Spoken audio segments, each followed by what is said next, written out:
Hi and welcome back, guys. Hope you're all having a great day out there. I think a lot of people out there are being misguided as to how high the price of XRP can go. I want to talk about it in this video. All I ask is if you do like talking about XRP, click that like button and let's get into it. Now, a lot of the experts or analysts, gurus out there, I know are calling for a $5 to $10 XRP. I've heard $8 to $15 and everything in between for XRP at the top of this cycle. To me, this is a very bizarre way of looking at things, because why should we assume the past is going to be exactly like the future while we know that right now everything is completely changing? Of course, we can take a look at data and statistics in the past and it can help make certain predictions for the future, but right now we know everything is changing, because what a lot of these experts or analysts are looking at is technical analysis and past charts from cycles that were largely speculation and hype. And while we still do have speculation and hype right now, I'm not going to say we don't. We now have big institutions, the likes of BlackRock and others, actually in buying cryptocurrencies. So that changes everything. That changes everything completely.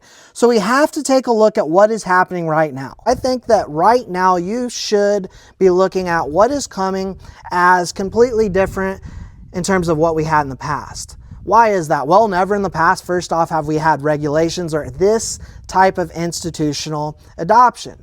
And never in the past have we had essentially every single institution in the world looking around saying, if we don't get into blockchain tech and cryptocurrencies right now, we will get left behind.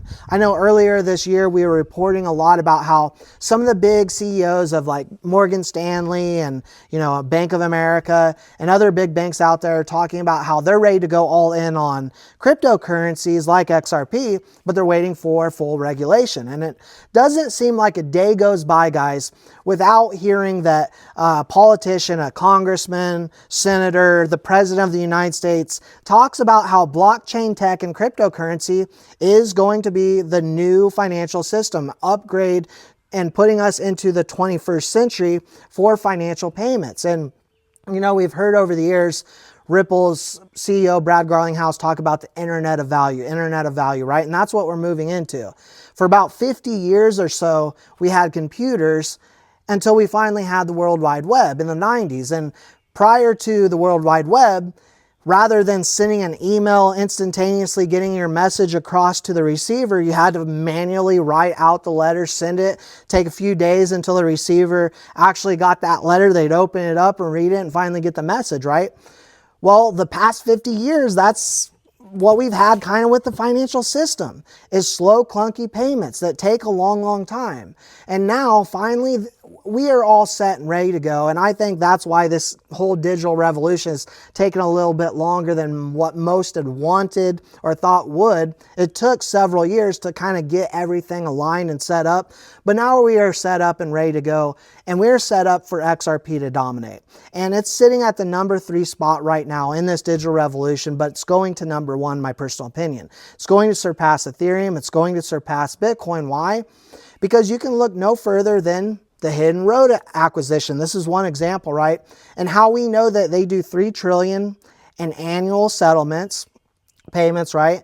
Ripple acquired them, and all those payments will be utilizing the stablecoin RLUSD, which is going to bring a ton of liquidity, a ton of volume, of course, onto the XRPL, utilizing XRP and also bringing adoption to XRP. I think a lot of those big institutions that work with Hidden Road and have for a long time, they're going to be looking at XRP and RLUSD as viable solutions for their business model as well. But again, we have been hearing from pretty much every big institution out there saying that as we start to see this mass adoption, they want in, right? They just want it to be clear with regulation. That is finally what we have. And so I think this idea that everything in the past is going to be everything we get in the future is extremely incorrect, right? You couldn't be further off the bullseye. I think a bullseye would be looking at XRP and saying, what was it designed to do?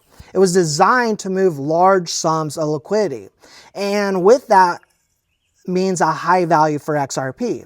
And so, yes, we could see a pop to $10 to $15, $20 in consolidation, but ultimately we're going to a high value for XRP.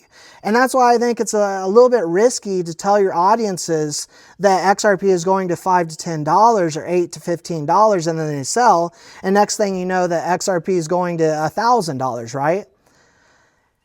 And so a lot of individuals out there have a lot of good information. It's important to stay up on your investment. I'm not trying to rag on any XRP influencer out there that's putting out good information. Maybe that's truly what they believe.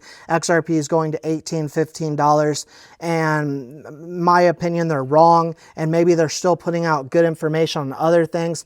But I think what they are ultimately doing is looking at the past and saying that is what the future will bring. When we know for a fact that nothing right now can be compared to the past. The past was speculation. Now we have mass adoption. Now we have the ushering in of utility and use cases into the world of digital payments, utilizing cryptocurrencies like XRP and others that will actually be viable solutions for these big business models.